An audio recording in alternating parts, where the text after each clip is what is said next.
Today we're going to walk through a very basic overview of what you can do in NearPod. I know a lot of us already know this, but this is just in case you haven't used it before and you just want to see the basics. So first of all, when you log in with your Office 365. We all have accounts, and then you can create your own lesson in Google Slides or in NearPod.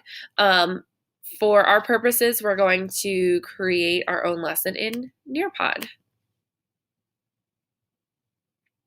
So if you already have a PowerPoint or a PDF or a picture that you've created that you want to just drag and drop in here, you can do that. I've uploaded PowerPoints of mine several times before, and you can add activities to it. You can take slides away from it, and you can just sort of make it your own new lesson in NearPod. But we can add a slide, add content, and a slide. And then you can change all of the themes over here. Let's pick green for fun. You can also change the layout. So right now we're on a title and one element, but I'll choose this one to show you at least one more thing. So you can add a title, hello. You can add text, hello, hello, hello, maybe. Let's try that again. And you can make this text, this is as big as it goes. So if you have a couple things, you can bullet points, you can number them. And then if you want to add a picture, say, you can drag and drop a picture, you can upload one from your computer, or you can search Google Images. So scroll down, choose one, save it. And you can audio record yourself, which is a really great tool if you're walking students through a concept, through a lesson, for teaching and learning at home. But once you're done with your slide, you can just hit save and exit. And then look to add some new things. Now there are a whole lot of things we can add. We're just going to pick a couple. So I'll pick a field trip. Let's do the Lincoln Memorial. Very cool.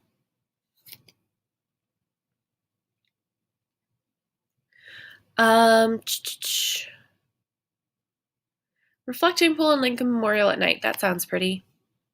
You can preview it before if you want to, but we'll do a preview at the end so that all the students, you can see what the students see. Okay, for content, you can also add the Desmos graphing calculator for my math people. You can add a video. You can search videos on YouTube. So let's stick with our Lincoln Memorial theme. Lincoln Memorial for kids, why not? Absolutely. Save.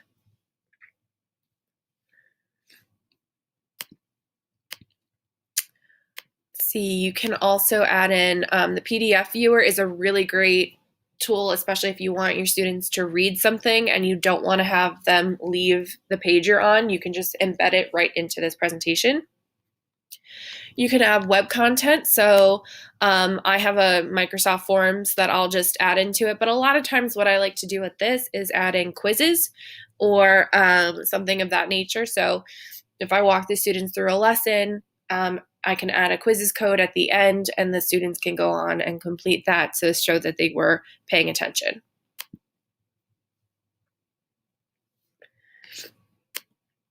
For activities, there are a lot of really good activities. I'm not going to show you all of them.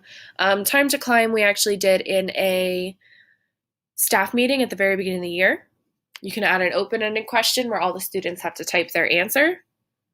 So for my math people, you can add in equation type things. You can also add in media over here, add a timer to the question if you would like, but you can just type in your question, what's up, and they'll all have to answer that.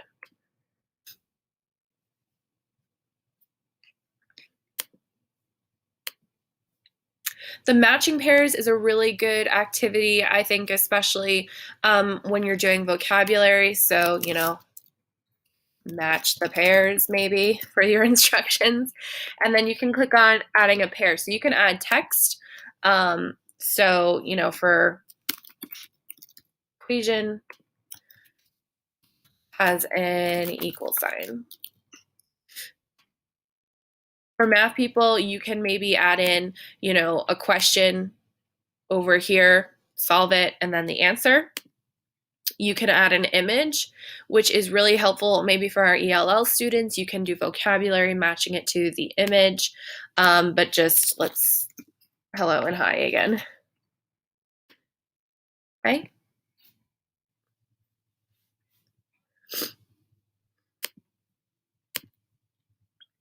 You can add a quiz, which, you know, will be multiple choice, Flipgrid. Draw It is kind of cool if you want them to write out what they're doing.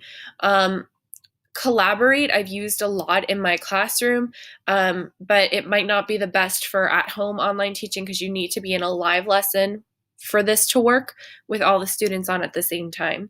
But you can ask them a poll question, you can ask them to fill in the blanks, which is really cool. So if you have your own text, you know, from something that they've read, you can copy and paste it and then take out specific words. So, hello, my name is Miss Sutton. Okay, so then go to next, and I could take out specific words that they'd have to plug back in. So let's take a little preview now of what this would look like for the students.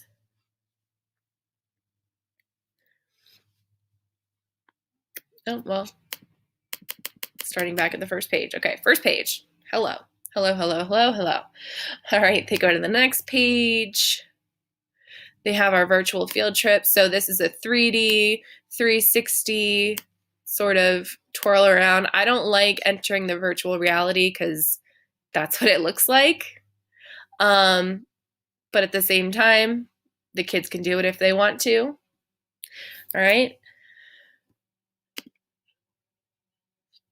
A video, this is really nice just because I wanted to show you how this embeds right into the presentation. So you can just click play. It doesn't take them to another page. It keeps them in the activity. This opening a web page, thankfully, it popped open in its own screen. So they can answer the questions or whatever you have, close out of it, and jump right back into the NearPod.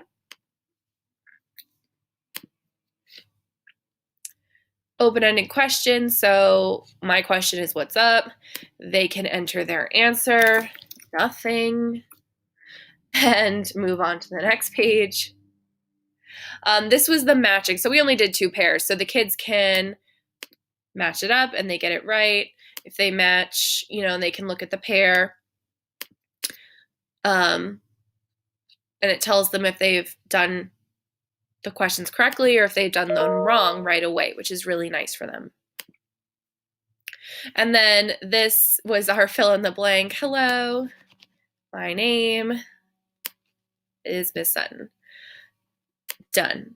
And they tell you if you got it correct. So that's everything that we put in. You can obviously do so much more than that. But when you're done, you save and exit. You can just title it. You can put what grade it is, what subject, and then save it. So it'll show up on your homepage right here. Now, when you want students to do it from home, a lot of times we'll do student paste. So if I click student paste, it'll give me a code for the students to do. It works for 29 days just automatically.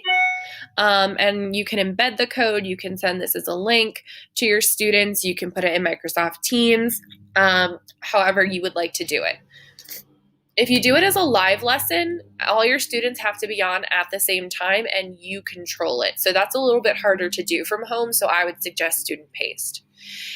Now, if you're just looking for a pre-made lesson, you can go into the NearPod lesson library and you can search by subjects, by grades, or you can just search for a topic. So let's do equations. And then you can sort of preview anything that they have for you on here. Some of them are not going to be what you want. Some of them might be. I have duplicated ones before and then changed them to make them fit what I wanted to teach. So that is also something that is available to you. When you click your home button, it'll bring you right back to yours.